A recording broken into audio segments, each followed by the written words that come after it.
Assalamualaikum warahmatullahi wabarakatuh. Kita bertemu lagi dalam Nang Rinduk pada minggu ini. Saya Shana Sabri bersiaran secara langsung dari Auditorium P. Ramlee, Kuching, Sarawak. Terima kasih kerana memilih RTM sebagai saluran pilihan anda. Baik, hari ini 28 Jun 2016 bersamaan 23 Ramadan 1437 Hijrah. Selamat menjalani ibadah puasa kepada seluruh umat Islam di mana jua anda berada. Dan kepada penonton Nang Rinduk yang mungkin sedang menyiapkan juadah berbuka puasa ataupun yang sedang buat kuih raya tu, kena tunggu ya hingga ke akhir rancangan untuk menyaksikan apa antara pengisian segmen yang menarik pada petang ini. Dan anda juga boleh menonton Nang Rinduk ini menerusi myclick.rtm.gov.my ataupun boleh ikuti kami menerusi Facebook ya, dan boleh lontarkan sebarang cadangan dan juga ikuti perkembangan kami. Jadi hari ini kita akan bersama dengan dua orang tetamu istimewa kita, personaliti sukan, ikon dan juga legenda sukan tanah air. Siapa mereka? Kita saksikan paparan ini.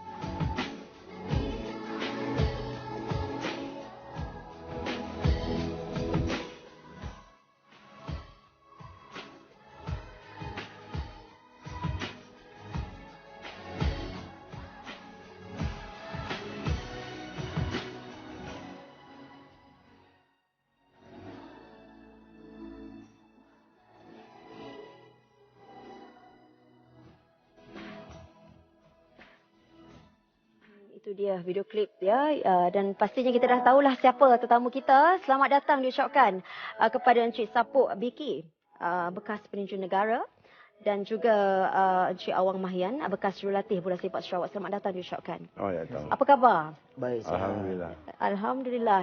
Okey, kalau kita tengok ya, sebab bulan depan Sarawak akan menjadi tuan rumah untuk SUKMA 2016 dan pastinya dengan kehadiran anda dapat memberi suntikan kepada atlet-atlet yang akan bertanding pada SUKMA nanti ya, pada 22 hingga 31 Julai 2016 ini. Jadi kita mulakan dahulu dengan Encik Sapuk Biki.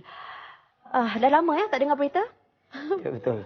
Mungkin kita nak tahulah apa perkembangan terkini Encik Sapuk.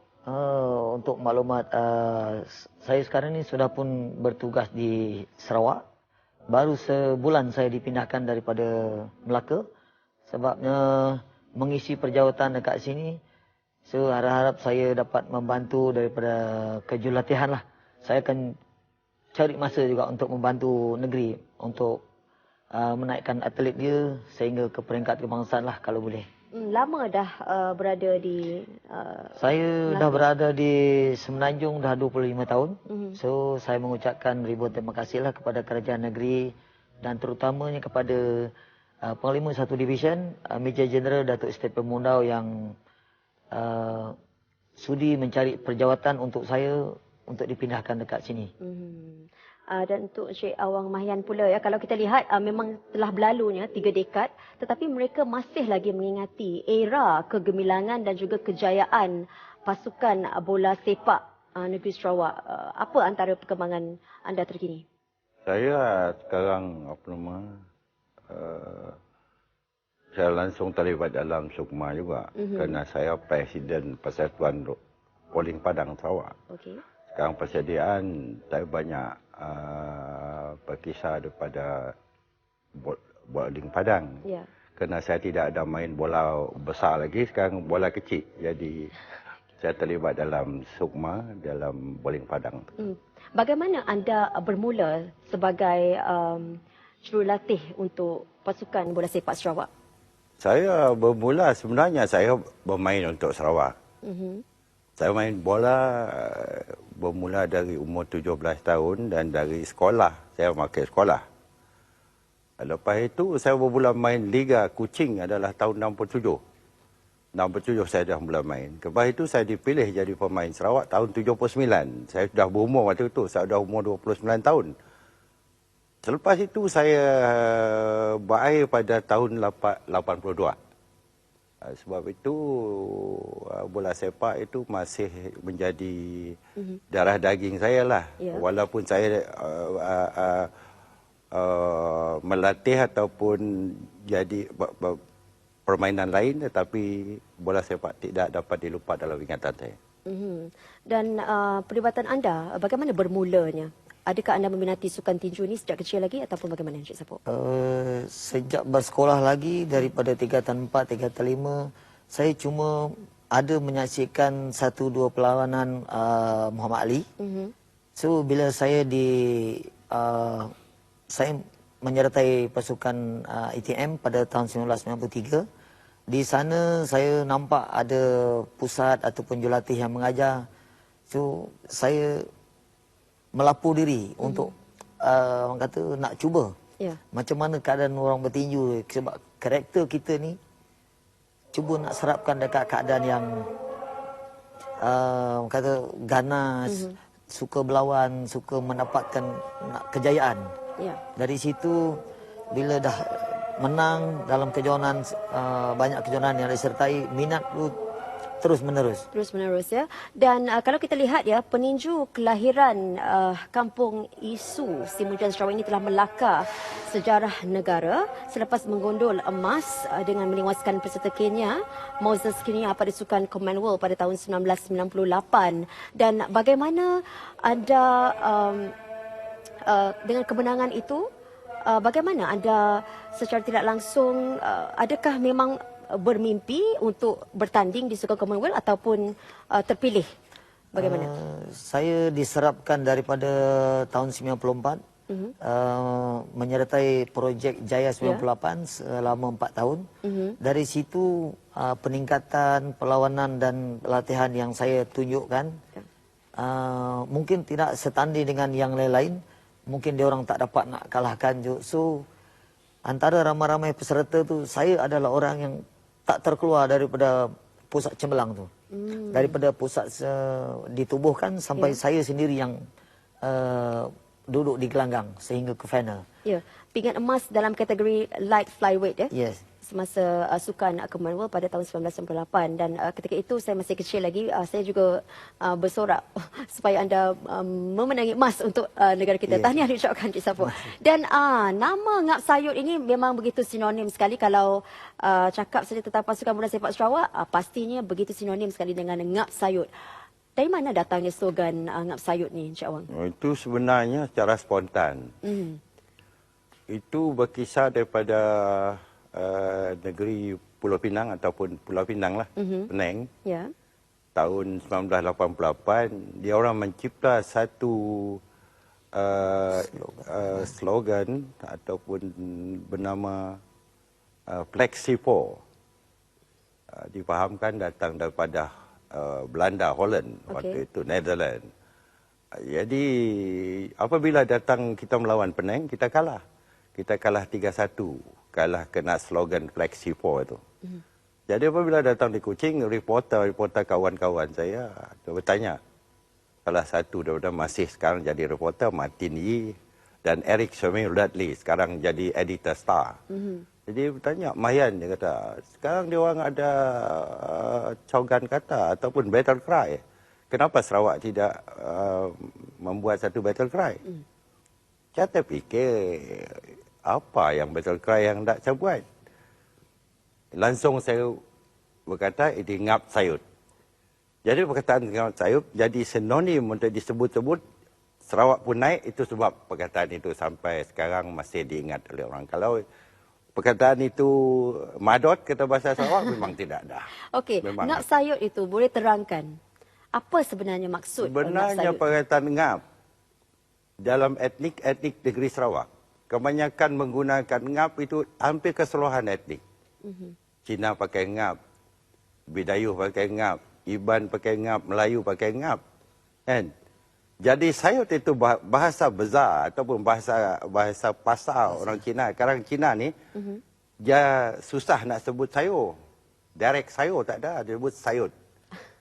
Jadi perkataan sayut itu terngap ataupun grip ataupun tackle, dan sayut adalah licak.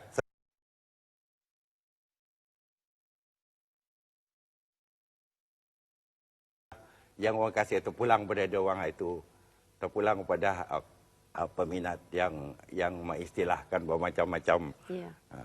Ya.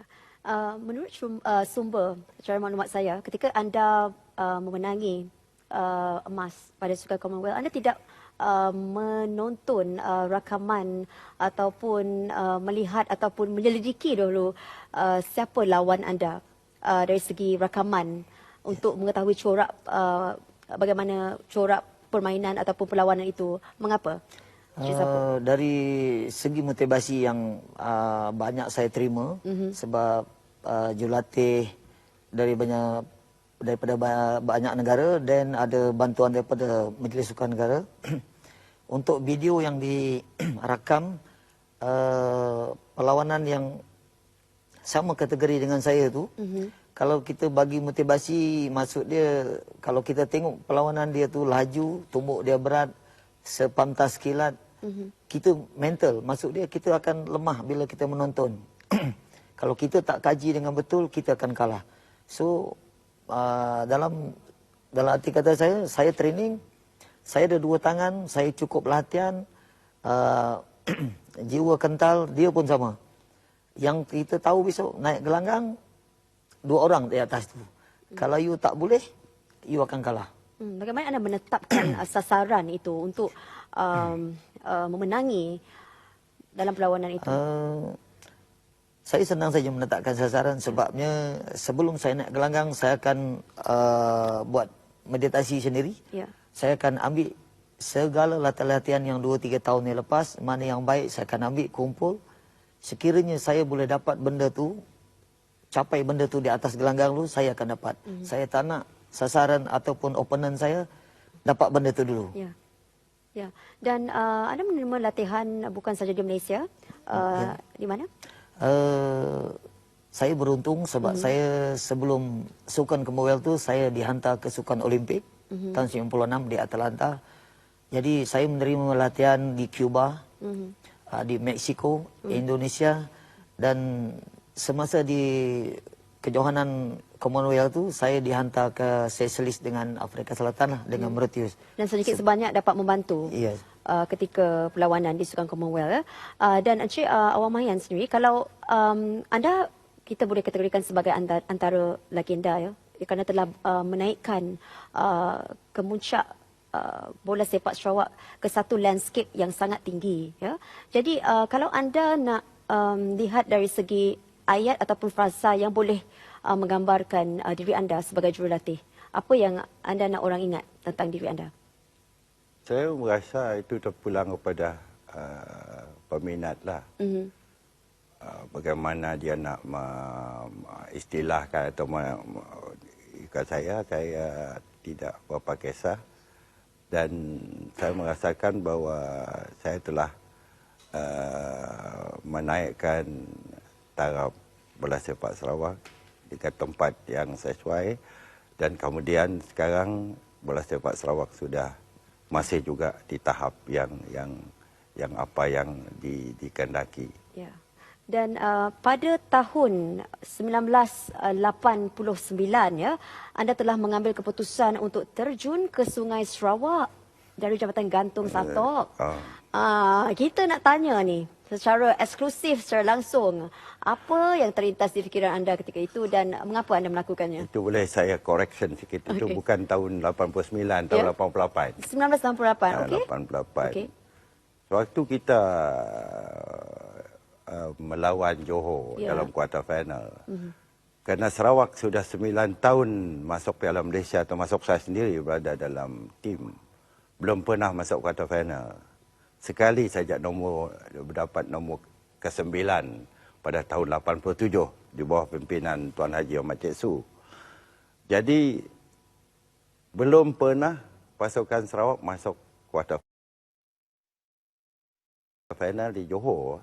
First leg perlawanan yang pertama, kita telah dikalahkan oleh Johor 2-0 di Johor, di Lakin. Jadi sewaktu itu, sewaktu Haiti, saya telah memberi pep talk dengan pemain-pemain. Saya mengatakan kepada main. Kalau kita menang, bagus. Kalau kita seri pun bagus. Kalau kita kalah 1-0 pun bagus. Kalah 2-0 pun bagus. Tapi jangan kalah 3-0. 3-0 tidak boleh. Saya bilang kepada dia. Karena di Sarawak, dia orang akan kalah. Itu sebagai motivasi saya. Ya. Saya bukan Tuhan untuk garanti dia orang boleh menang. Okey. Kan? Lepas itu, datang di Sarawak, jadi dia orang kata, budak-budak cabar saya, Coach, kalau kita menang, Coach buat apa? Tetapi tiada ada satu coach pun di dunia yang ada berbuat macam saya. Kira kalau nenek saya istilahkan ni, saya bodoh. Kerana tidak ada mau terjun di sini. Kalau ditangkap buaya, dia cakap, oh, nenek saya makan betul. selamat. Itu Sewaktu yang nak saya tanya terjun. tu kan. Tapi kalau sekarang saya memang tidak berani terjun. Sekarang buaya banyak. Dulu buaya sikit saja. Kenapa agaknya? Jadi uang banyak. Jadi buaya tak dapat terekam banyak. Tak dapat baham banyak. Sekarang tak boleh lagi. Kalau saya disuruh terjun sekarang, saya tak nak berani. Tak berani ya? Sebab buaya tu sudah melampaui batas, sudah banyak sangat. Jadi teruskan. Jadi sebab itulah, saya kata budak-budak ini, saya akan terjun, saya kata. Terjun ke sungai. Saya punya pendirian, saya kata terjun, saya terjun. Budak-budak saya kata, you orang buat apa? Kita berlari dari Padang kalau kita menang, sampai ke Holiday Inn. Kita duduk di Holiday Inn. Ya. Jadi apabila menang, orang dah menunggu saya malam tu. Dia orang, saya fikir saya terjun malam. Mana saya berani terjun malam? Tak berani ya? Tak berani. Okey. Air pun kering kan. Tohor tidak boleh. Lepas itu saya terjun keesokan harinya. Di mana high tide tinggi.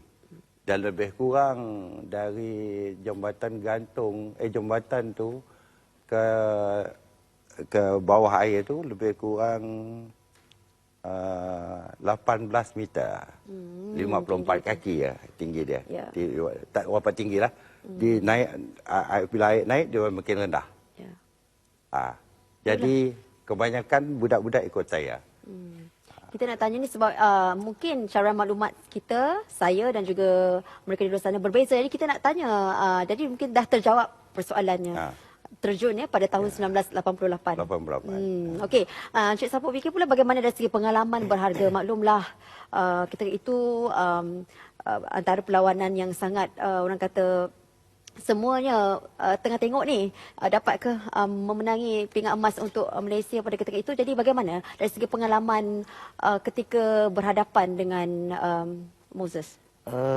Pengalaman pada final pada hari itu 21 hari bulan 9 98, saya tak rasa gemuruh sangat sebabnya kehadiran penyokong terutama sekali daripada Angkatan Tentera yang orang kata satu stadium tu tiket macam free.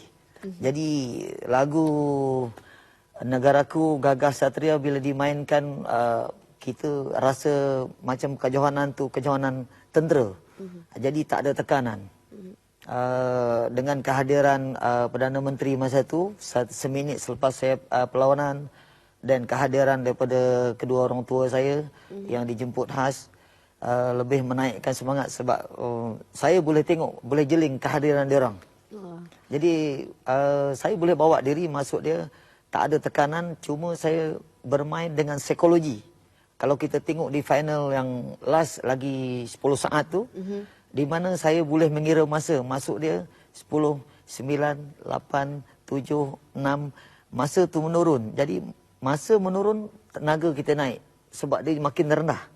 Jadi saya boleh tengok poin yang ditayangkan di, bukan poin, masa yang dipaparkan di dinding 10 saat, 9, 8, bila saya swing ke kiri saya nampak masa. Pusing ke kanan, jadi bila saya pusing tangan lagi 2 saat. Sebab saya tahu Kenya tu nak merampas poin ataupun nak menumbuk dalam jarak yang agak jauh. Sebab saya lebih kepada psikologi. Jadi orang kata dah kita terlalu fitness dah, orang kata dah menjangkau sampai ke tahap yang sepatutnya. Bercakap tentang fitness ni nak tanya sebab 18 tahun telah pun berlalu, anda masih kelihatan sama. Cik Sapuk fikir apa rahsia awet muda ni? Kata senyum satu. Ya. Masalah saya bekerja. Ya. Lepas saya training peninju saya pagi, saya akan masuk bekerja. Sebilang masa masalah keluarga apa semua kan. Jadi benda tu saya takkan bawa pergi kerja. Bila saya balik, saya akan ambil balik. Masalah kalau dia nak tumpang, tak nak. Jadi makan saya jaga, lagipun saya bekas atlet. Dan bila saya nak bawa jurulatih, kalau saya nak tunjuk sesuatu kat budak ataupun dekat peninju, dia akan petikai. Alah, coach punya badan pun tak cantik, tumbukan pun tak kemas. Jadi saya kena monitor badan saya sendiri. Okey. Encik Awang Mahian, kalau kita lihat ketika era 1988, 1960, peminat seolah-olah sangat fanatik dengan frasa Ngap Sayut dan dengan kehadiran anda sebagai jurulatih. Jadi bagaimana anda melihat pasukan Ngap Sayut ketika itu? Ketika itu pasukan saya memang berprestasi tinggi lah. Kan? Dapat menandingi pasukan-pasukan di Semenanjung yang saya taraf seperti Selangor, yang terkuat juga waktu itu, Perak dan Pahang. Jadi apabila mereka dapat menandingi pasukan ini, bahawa kita sudah sampai ke tahap yang kita perlukan. Dan waktu itu, waktu saya mengambil alih jadi coach di tangan Cik Su, saya tidak bermimpi mau sampai ke semifinal. Saya cuma mimpi dapat batas Cik Su sikit, quarter final sudah cukup. Tapi kita sampai ke tahap ya. Tapi sayangnya kita terkendala waktu perlawanan dengan dan hubungan anda dengan pemain ketika itu bagaimana? Adakah menjadi salah seorang bekas pemain bola sepak memberi kelebihan kepada anda untuk memahami situasi pemain? Sepatutnya tiap-tiap jurulatih mesti macam Sapok lah. Sapok bekas peninju Malaysia, dia harus diberi peluang untuk menjadi coach. Sebab dia tahu asam garam bagaimana peninju-peninju. Begitu juga bola sepak. Dia mesti coach, mesti bekas pemain bola sepak. Misalnya katanya peringkat state dan peringkat nasional. Itu yang patut. Dan supaya dia dapat memahami pemain-pemain. Bagi saya sebagai jadi coach bukanlah suatu authority. Kita diberi authority kemudian kita berkuasa, seolah-olah kita timbul kita punya ego, timbul kita punya ialah ego kita terhadap pemain-pemain. Kita tidak begitu. Bagi saya buat manhandling yang cukup baik dengan budak-budak. Sehingga saya mungkin dengan pemain-pemain saya tak usah panggil saya coach lah. Panggil Samahian dia sudah cukup. Kan? Tak usah panggil membangga-banggakan saya. Saya tidak ada. Manifestasi kerjasama yang hebat di antara jurulatih dan juga pemain. Dengan pemain. Dan ada yang berkata bahawa sukan tinju ini mungkin anugerah untuk anda ataupun ia adalah juga bakat yang perlu digilap. Tapi apa nasihat anda kepada mungkin remaja di luar sana, golongan belia yang ingin menceburi bidang ini? Cik Sapok. Nasihat saya kepada anak muda yang di luar ataupun kepada pelajar yang ada yang saya dengar yang nak bila saya datang kat sini bila buka kelab. So saya kata untuk bakat semula jadi memang ada. Daripada kita kosong pun kalau jurulatih yang main peranan macam apa main bagi tahu tadi, jurulatih memainkan peranan yang penting sebabnya jurulatih yang kalau kita digelar jurulatih kita mempunyai perancangan yang rapi. Jurulatih adalah dia mempunyai sesuatu yang orang tak boleh nak ada dekat dia. Maksud dia kreatif, terlalu kreatif.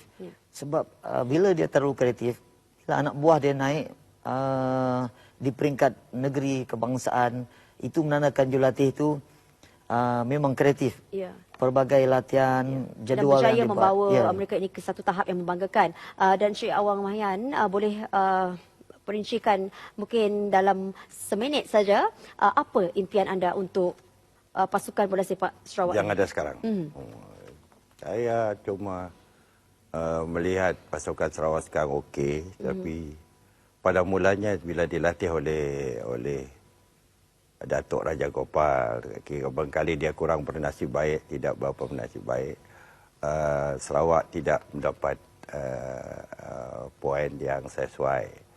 Sekarang apabila diambil oleh David Yusof, saya nampak dia ada perkembangan yang positif dan mudah-mudahan David Yusof diberi oleh kepercayaan oleh FA Sarawak supaya dapat memimpin pasukan Sarawak. Sebab bagi saya lebih mirip kepada jurulatih lokal. Bukan saya anti jurulatih foreign luar, tapi saya jurulatih lokal kerana dia tahu cara-cara pemain budaya dan sebagainya pemain lokal. Kita banyak etnik. Kalau di Semenanjung tidak kurang etnik. Kita banyak etnik. Jadi dapat pemain-pemain Sarawak dimasukkan dengan pemain-pemain lokal itu. Baiklah, baiklah, terima kasih diucapkan kepada Encik Awang Mayan dan juga Encik Sabut Biki.